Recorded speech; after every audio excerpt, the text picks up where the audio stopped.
plane travels from point A on a bearing 150 degrees to point B, 10 kilometers from A. How far east of A is B?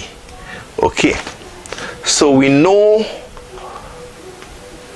that anytime we're talking about bearing, we're referring to the specific condition where we're measuring the angle from the north line and we're measuring it in a clockwise direction.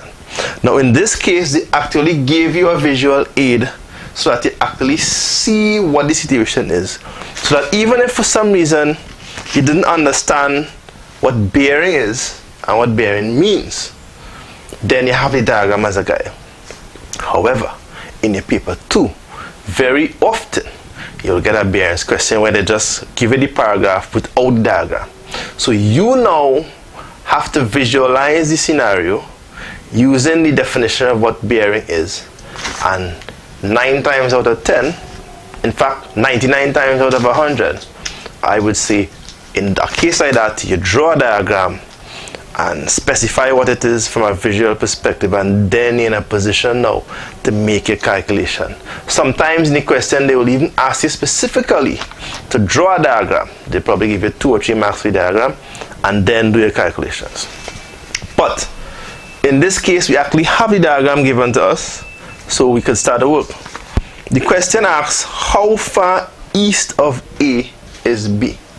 So B is 10 kilometers from A on a bearing of 150 degrees. Using this information, we want to find how far east of A B is. So in other words, east of A, if this is your north line, then south would be like this.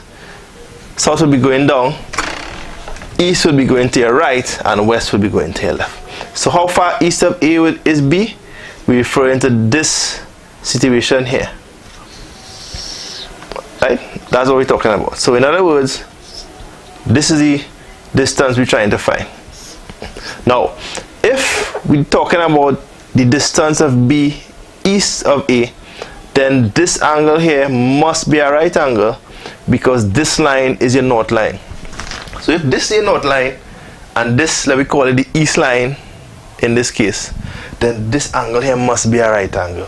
And once we have that as a right angle, everything now comes into focus, because that angle being a right angle gives us now a right angle triangle between A, B, and let us label a point here, let me call it C.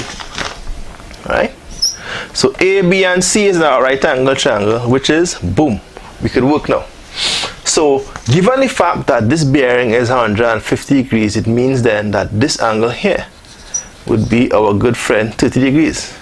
And if this is 30 and this is 10 kilometers, which means then that 10 is your hypotenuse, then the distance here, right? So in other words, we now have to decide which one of your 3 trigonometric ratios you're going to use.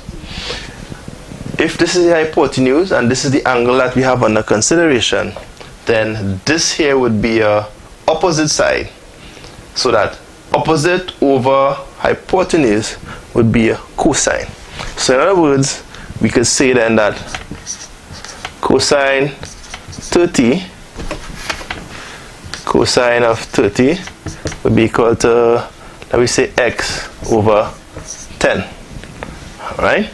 Which means then that therefore x would be equal to, in fact no, let me keep everything on the same side. You cross multiply, so you have now that 10 cosine 30 will be equal to x. So therefore x will be equal to 10 multiplied by cosine 30, which corresponds to answer A, 10 cosine 30.